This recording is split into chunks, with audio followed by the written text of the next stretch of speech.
he was born into a very poor family. Some say his name is actually Ghazali with a shadda from Ghazal, which is a carder of wool, which is what his father did, and others say it's from Ghazala, which was a small suburb of a village of in the area of Tus, which is currently in northern Iran. He had a brother, Ahmed, who becomes a scholar and is more noted for his Sufism and his poetry than Imam al-Ghazali. But his father was a very simple man, but he loved the ulama.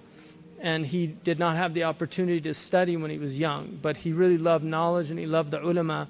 And so he used to serve them. And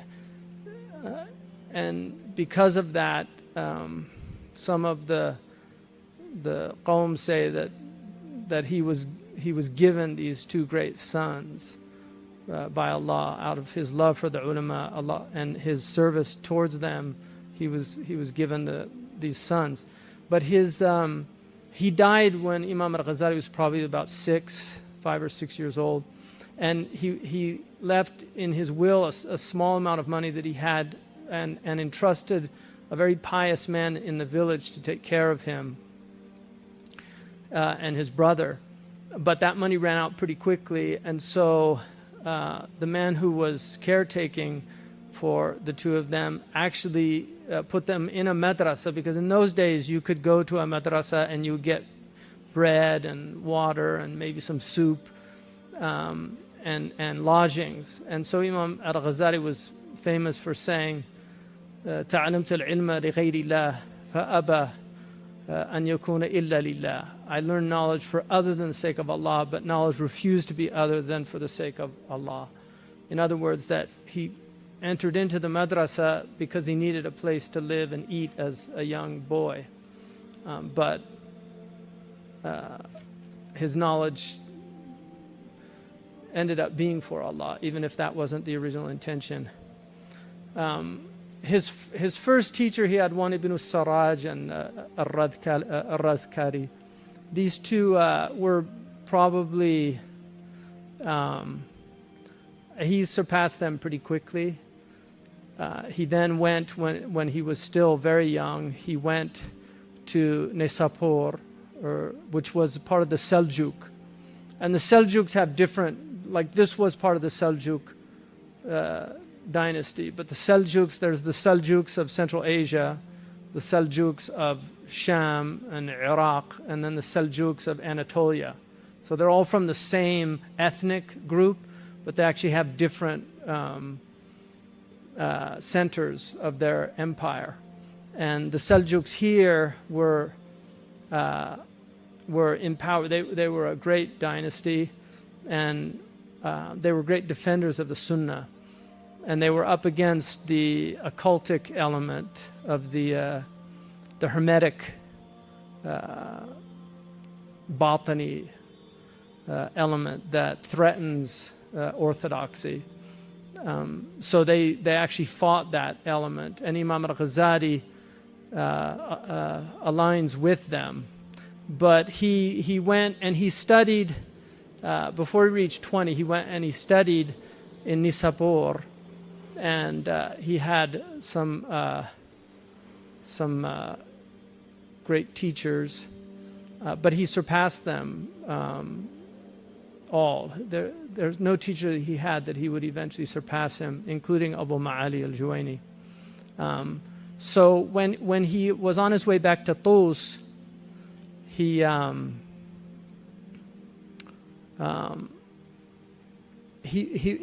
spent I think 3 or 4 years studying, and he had what are called ta'liqats. These are like his notes, and he had them in a like a sack that he was carrying, and the caravan that he was in was seized by brigands, and he writes that one of the thieves took his mikhla, his bag. And he asked the head of the thieves if he would give him back his tell him to give him back his bag. And the man said, why should he do that? And he said, he asked him by Allah, he said, I just spent several years gathering all this knowledge, and if he takes it from me, it'll be a disaster for me. And the thief laughed at him, and he said, what kind of knowledge is that a thief like me could steal it from you? That's not real knowledge. If I could steal it, it's not knowledge. And Imam al-Ghazali said, هذا منطق أنطقه الله ليرشد به أمري. This is a logic that God inspired him to speak in order to guide me. And then he gave him back his ta'liqat, and he went and he spent 3 years memorizing everything he had learned. And he swore that he would never study anything except that he would put it to memory.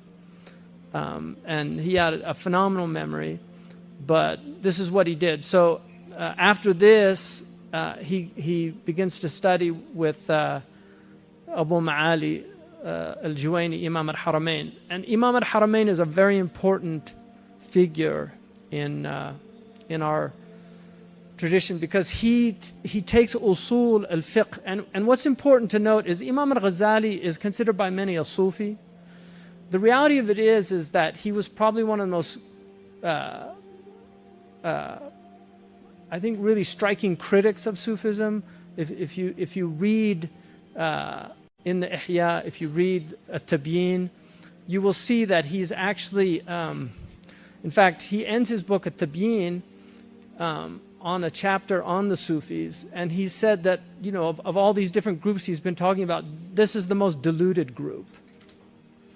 Are the Sufis. And he talks about the delusion of the Sufis in their belief that they're the elect, the delusion of the Sufis in the way they dress.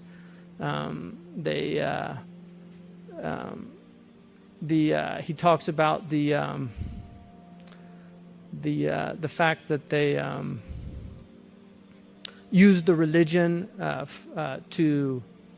for worldly gain, that they were often filled with pride in their hearts. So he's very critical of Sufism, but there's an important distinction, and I'll get back to the usul in a second. There's an important distinction. The first part of our ummah, there was a group called the Sufiya. The Sufiya of this first period are accepted largely by the entire scholastic community of Muslims. And to say they're not is just a lie. So people like Abu Yazid al-Bustami, Ma'ruf al-Karhi, Sari al-Saqati, Imam al-Junaid, Imam al-Qushayri, Abu Nu'aym, many of these early people, Abu Talib al-Makki, all of these men are considered imams and recognized. Also, Sidi Abdul Qadir Jilani, Ibn Taymiyyah says that his miracles are mutawatira. They're factual statements, historical statements that should be considered fact.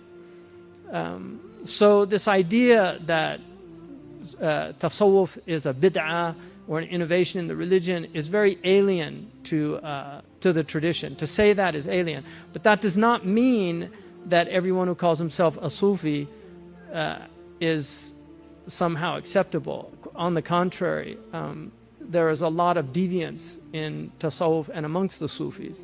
And Imam al-Ghazali has been criticized in this late period by some for being a Sufi, as if that was some kind of a shameful thing. But that was not. And the laqab Sufi can be found amongst the muhaddithin. We have the Quran, the asanid of the Quran. You will find Sufis in the asanid of the Quran. You will find Sufis in the asanid of the hadith. So the religion has been transmitted by people that had that laqab and that were part of that tradition. And to deny that is really to deny something that is just undeniable. And Ibn Taymiyyah and Ibn Qayyim al-Jawziyah are used sometimes to attack tasawwuf. But the reality of it is that the tasawwuf, even the name, is accepted by Ibn Taymiyyah, it's accepted by Ibn Qayyim al-Jawziyah. Ibn Qayyim al-Jawziyah did a commentary on Abdullah al-Ansari's famous work, a Hanbali, great Hanbali scholar and a Sufi, who wrote Manazil al-Sa'irin. Ibn Qayyim al-Jawziyah did a commentary on that. He talks about fana and baqa, which are concepts that Imam Junaid articulated, but believed that they were Quranic concepts. So tasawwuf, like other sciences, emerged with technical terms. But Imam al-Ghazali is not primarily a Sufi, and this is important to remember. He is first and foremost, probably after Imam Shafi'i, the most important Usuli scholar in the history of Islam. And the Mustasfa, his Mankhul, when he wrote his Mankhul, because he wrote several books in Usul, when he wrote his Mankhul, his teacher Imam Abu Ma'ali al-Juwayni said, Dafani wa ana hayy. He buried me and I'm still alive. In other words, he surpassed me and my work. Imam al-Juwayni introduced the universals, the concept of that Islam came to preserve these 6 universals. There are 5 in his articulation. Some of the later scholars added a 6th, which is the ird.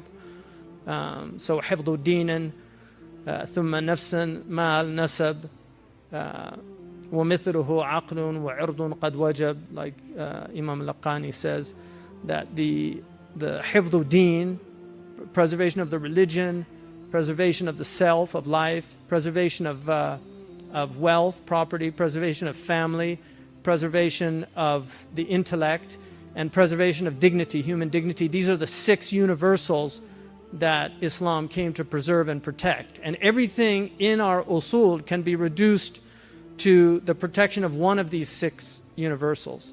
There's no commandment or prohibition in Islam that's not rational. None. All of them are rational. Some of them have what's called hukm ta'abbudi.